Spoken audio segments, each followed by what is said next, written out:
에서가 장남이 되면 아버지 유산의 반절 3분의 2를 다 차지하게 돼요.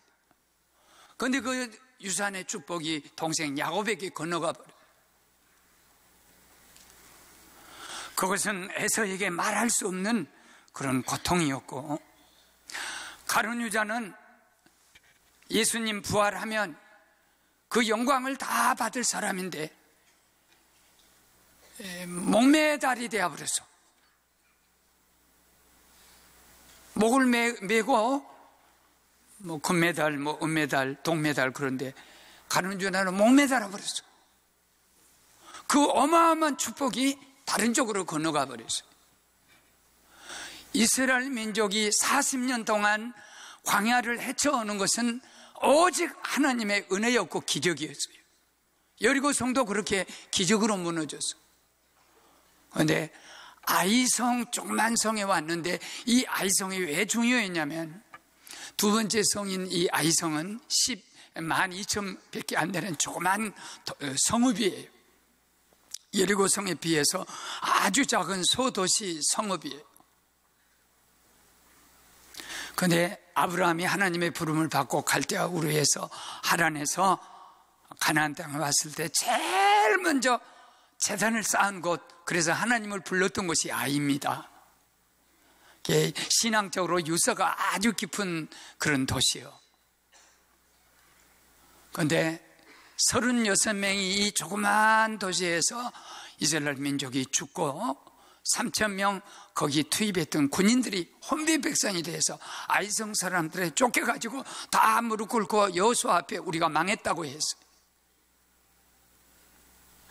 분명히 하나님의 은혜와 축복과 기적은 하나님을 섬기고 하나님을 따르는 이스라엘 민족에게 와야 할 텐데, 저 건너편 아이성 사람들이 승리를 가져왔어요.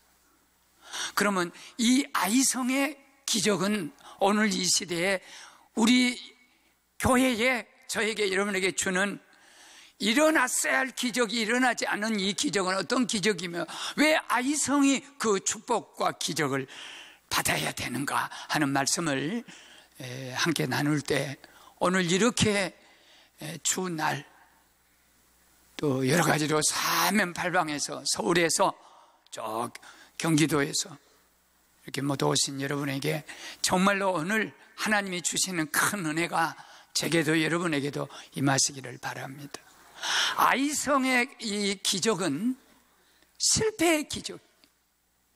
왜 실패가 기적이냐면 사무엘상 17장 47절에서 전쟁은 하나님께 속한 것이라 그래요. 승리하는 것도 하나님이 하게 하셔야 되는 거고, 실패하는 것도 하나님이 하게 하셔야 실패. 그렇기 때문에 이 아이성에서의 실패는 사실은 이스라엘 민족에게는 기적이었습니다. 왜 기적이냐면 하나님이 하신 일이었기 때문에. 만일 아이성에서까지 이스라엘 민족이 무혈, 피 흘리지 않고 그걸 아이성을 접수하고 점령해서 이겨버렸다고 하면, 지금은 이기는 것 같지만은 어떤 결정적인 순간이 올 때 이스라엘은 전멸합니다. 아이성이 문제가 아니에요.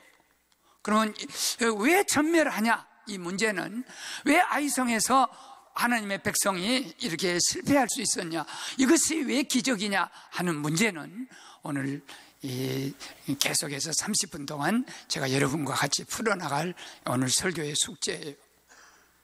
보십시오. 제가 학교를 다닐 때 하나님이 꼭 그래서 그랬는지는 모르겠지만 소위 항해사가 되고 키를 잡는 선장이 되는 그런 학교를 다녔어요. 거기에는 선장이 되려면, 지도자가 되려면 체력이 굉장히 중요했습니다. 그래서 유도를 꼭 필수 과목으로 가르쳐요. 내가 유도를 1년 했지 않습니까? 물론 흰 띠만 땄지만 파란 띠가 있고 검은 띠가 있는데 1년을 유도할 때.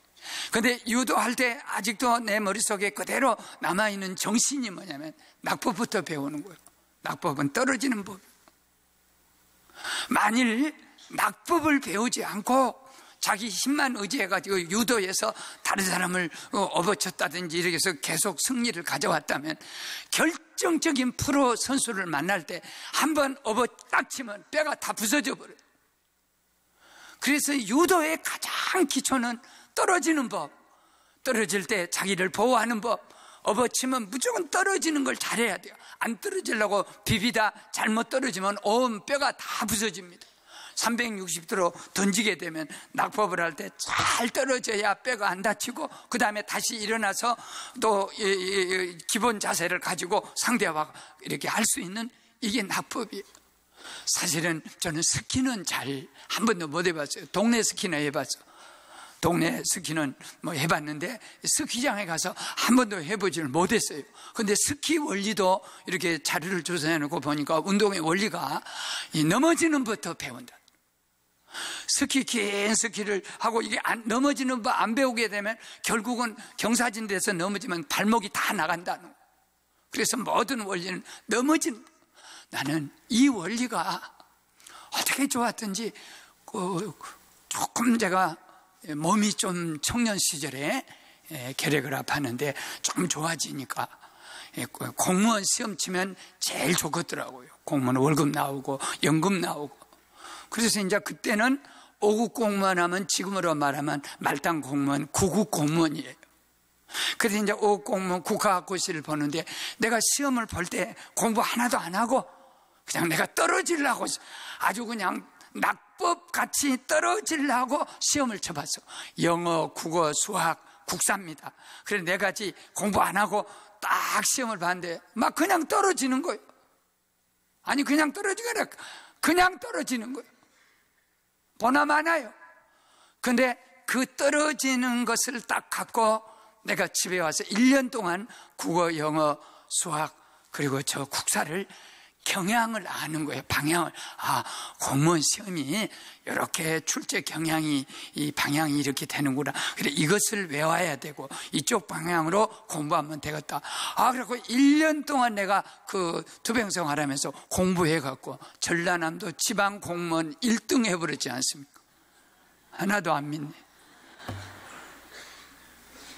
그때 내가 떨어지는 낙법, 내가 실패하는 법을 내가 배우지 않았더라면 계속 시험 쳐봤자 아무 소용, 두 번째로 소용이 없었을 거예요. 하나님의 놀라운 은혜가요, 짐승이 딱 태어나면 이 송아지 태어나도 그렇고 양 그 새끼가 태어나도 그렇고, 돼지는요 태어나자마자 수막을 딱 개치고 직통으로 저거 엄마 저 꼭지로 가서 막 빨아먹어요. 그런 게 일찍 죽지 않지만 돼지가 제일 먼저 죽습니다. 살찌면 죽어요. 그런데 소하고 양은 처음에 태어나 한 5분 걸려. 처음에 태어나면 수막을 딱 거지더니 이렇게 잡아지다가 5분 지나면 딱 서면 저거 엄마 저때 가서 딱 받고, 이게 얼마나 영이 안 좋아요. 그냥 빨면 안 돼요. 그 엄마 젖을 머리로 쫙 받고, 그럼 거기서 흔들릴 때 쭉 빨고, 그 5분이면 돼요. 사람은요, 눕혀놓으면요, 뒤집히는 데만 1000번은 할 거예요.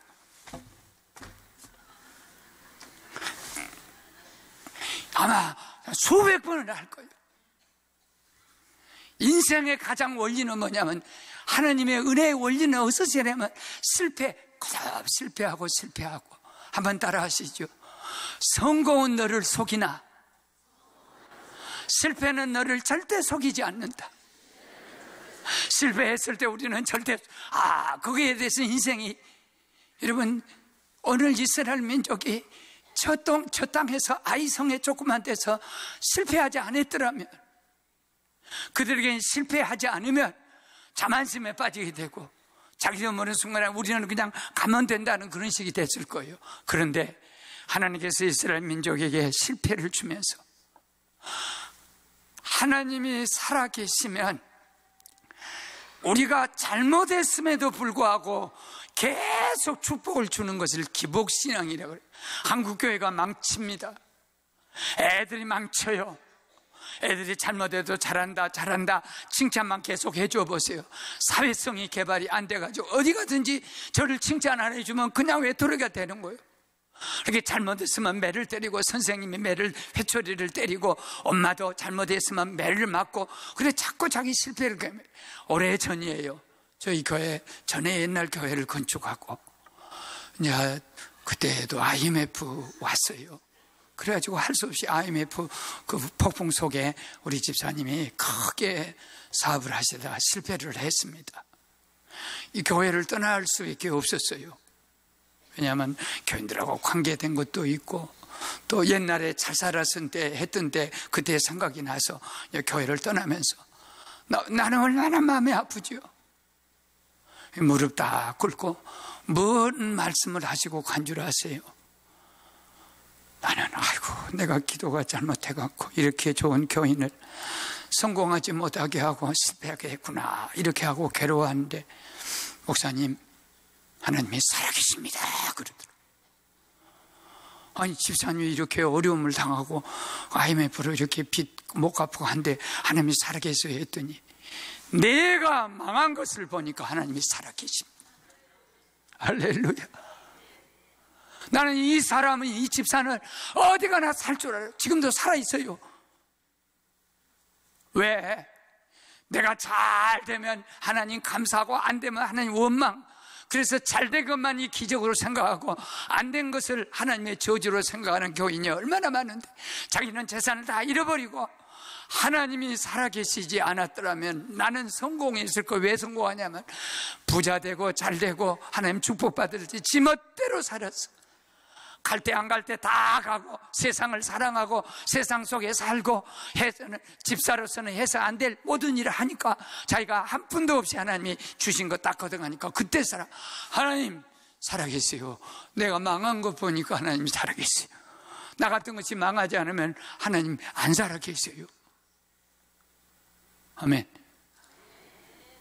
이것이 실패, 아이성에서 이스라엘 민족이 실패 안 하면 그건 잘못되어 버려. 영원히 망해져 버려. 그러면 이 실패의 원인은 어디 있냐면 두 번째는 방심이에요. 보십시오. 정탐꾼을 여호수아가 여리고에서 승리에 도취돼가지고, 저 아이성은 우리 조상 아브라함이 제단 쌓았던 곳이다. 저기서 패하면 안 돼. 다시 회복을 해야 돼. 그러고는 정탐꾼을 보냈더니 정탐꾼이 돌아와서 그 아이성 사람들은 몇 명이냐면 12,000명밖에 안 돼요. 여리고성은 수십만입니다. 근데 12,000명밖에 안 됩니다. 근데 여기는 우리 군인이 다 갈 필요 없어. 2,000명 내지는 3,000명만 보내면 좋기 12,000명, 여자들도 있고 아이들이 있기 때문에 군인 상대해서 우리가 이길 수 있습니다. 그래서 여호수아가 1,000명을 더 보태서 3,000명을 보냈어요. 3,000명을 딱 보내는데 그냥 36명이 여리고에서는 한 명도 다치지 않았던, 광야를 40년 동안 눈물을 흘리며 왔던 사랑하는 귀한 그 백성 36명이 아이성에서 죽게 되고, 군인이 다 낙심이 돼가지고 쫓겨와서 무릎 꿇고 우리가 망했다 하고 절망좌절하는 거예요. 도대체 무엇이 여호수아로 하여금 그 조그만 주먹만한 아이성에서 실패하게 하는가? 그럼 방심했어요. 그에게는 하나님을 의지한다든지 하나님을 기대한 것이 없어져 버렸어.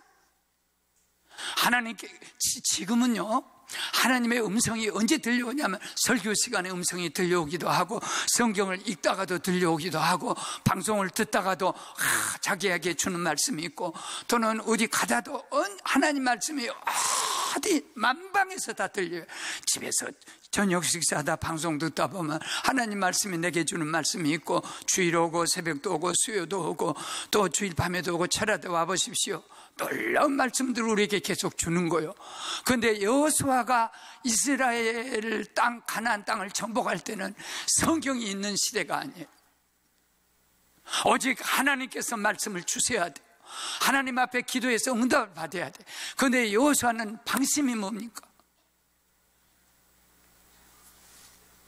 이 여리고에서 이게 승리했다는 거예요. 놀랍도록 승리했다는 거예요. 그 방심이 하나님을 의지하는 믿음이든지 하나님 앞에 기도하는 이런 영적인 세계를 다 없애버려서 방심해서. 제가 우리는 사실 하나님을 섬길 때요, 방심하면 안 돼요. 깨어있지 못한 것이 방심이거든. 열심을 내야 돼요. 방심의 반대말은 열심 품고 주를 섬기고 서로 사랑하고 마음을 다하고 뜻을 다하고 정성 다 해서 열심을 다해서 하나님을 사랑해야 돼요. 그런데 내가 설교 원고를 이렇게 작정하다가 이 방심의 반대말을 방실이라고 써버렸어. 그게 방실이가 왜 나오냐? 그리고 지금 일일이 고쳤는데 이것도 하나님 은혜가 있네. 방심이 때문에, 그 여자 때문에 이스라엘 백성이 아이성에서 망했고, 방실이 때문에 우리는 승리하는 거예요. 방실이가 뭐예요? 기쁨이요. 방끝. 항상 기뻐하라, 쉬지 말고 기도하라, 하나님을 찬양하고. 그렇기 때문에 우리가 기쁨. 방실이 여자 때문에, 방심이 여자 때문에 망하고, 방실이 여자 때문에 잘 되는 것이 우리들이에요. 뭔 말인 줄? 방심이를 조심해야 돼. 방심이. 여자들 기분 나쁘겠네. 보십시오. 이 방심이 얼마나 무서운 거 보세요.